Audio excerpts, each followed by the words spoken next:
Complete man पूरी प्रकृति में केवल एक हुआ, जिसने बचपन जिया तो ऐसा कि आज भी लाड़ में भारत की हर मां अपने बेटे को कान्हा कहती है।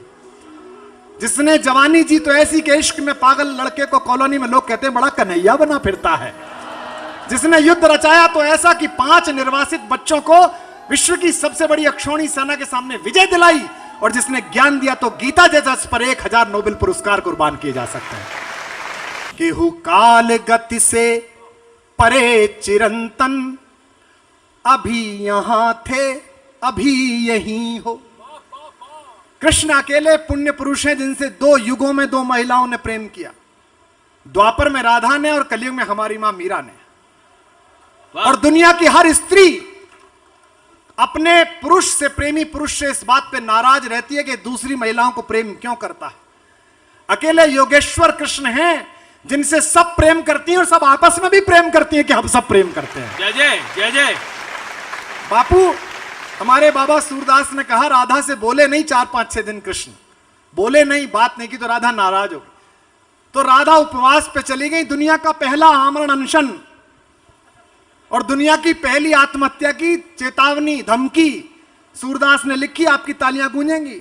उन्होंने कहा कि राधिका जी हैं तो जी हैं सखी, न तो पी हैं हलाहल नंद के द्वारे।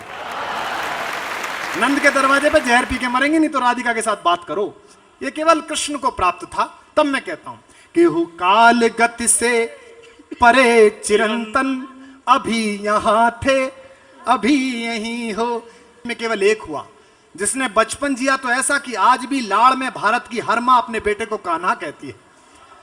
जिसने जवानी जी तो ऐसी के इश्क में पागल लड़के को कॉलोनी में लोग कहते हैं बड़ा कन्हैया बना फिरता है। जिसने युद्ध रचाया तो ऐसा कि 5 निर्वासित बच्चों को विश्व की सबसे बड़ी अक्षौणी सेना के सामने विजय दिलाई, और जिसने ज्ञान दिया तो गीता जैसा पर 1000 नोबेल पुरस्कार कुर्बान किए जा सकते हैं। तब मैं उस कान्हा पर पढ़ रहा हूं।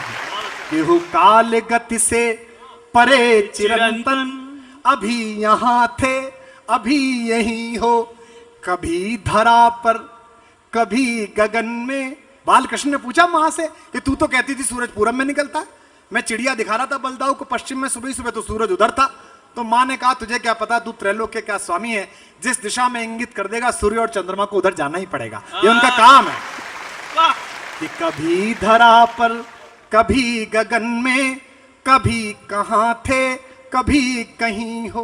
तुम्हारी राधा को भान है तुम सकल चराचर में हो समाये, बस एक मेरा है भाग्य मोहन के जिसमें होकर भी तुम नहीं हो। बस एक मेरा है भाग्य मोहन के जिसमें होकर भी तुम नहीं हो। न द्वारिका में मिले बिराजे, आपने कथा करी है वो, न द्वारिका में मिले बिराजे, बिरज की गलियों में भी नहीं हो। कान्हा का पता बता रहा हूं। न द्वारिका में मिले बिराजे, बिरज की गलियों में भी नहीं हो।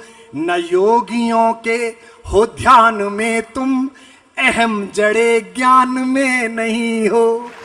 न योगियों, एक बहुत बड़ा बुद्धिजीवी था उनके दरबार में उद्धव। तो भगवान ने कहा लल्लू तुम वहां जाओ, जरा मिल के आओ, वो लड़कियां परेशान है, उनसे कहना कि वो निराकार प्रेम में लगे, हमारा चक्कर छोड़े। और वो बड़ा अहंकार में वहां पहुंचे। हमारे जगन्नाथ प्रसाद रत्नाकर ने कहा है कि आए लौट लज्जित, नवाए नैन ऊधो अब, सब सुख साधन को सूदो सो जतन ले। और ये पंक्ति बापू के चरणों तक पहुंचे आपकी वाह में कि प्रेम मग छाके पग पड़त जहां के तहां, यूं जा रहा था मिलने के बाद, प्रेम मग छाके पग पड़त जहां के तहां, ज्ञान गूदड़ी में अनुराग को रतन ले। ज्ञान की गुदड़ी में अनुराग का कोई नूर लेके लौटा। और जब चिट्ठी लेके आया तो उससे कोई नहीं मिल रहा था। सारी लड़कियां इकट्ठी हुई कि हमको, जब वो है ना, आए हो सिखावन को जोग मथुरा से तोपे, ऊधो जे वियोग के वचन बतरावो ना। योग सिखाने आए हो, वियोग बता रहे हो। आए हो सिखावन को जोग मथुरा से तोपे, ऊधो जे वियोग के वचन बतरावो ना। एक मनमोहन तो बस के उजारो माह, ही में अनेक मनमोहन बसाओ ना। यहां से तब कह रहा हूं कि न द्वारिका में मिले बिराजे, बिरज की गलियों में भी नहीं हो, न योगियों के हो ध्यान में तुम, अहम जड़े ज्ञान में नहीं हो। ये पृथ्वी, ये धरती जहां हम हैं इसलिए महत्वपूर्ण है, दुनिया के सभी देश महत्वपूर्ण है उनके लिए। ये अकेली धरती है जो ईश्वर ने चाटी है, घुटने चल के चाटी है ये। इस पर पैर रखते समय भी ध्यान रखना कि कहां रख रहे हो। इसके साथ गद्दारी तो बात ही छोड़ दो।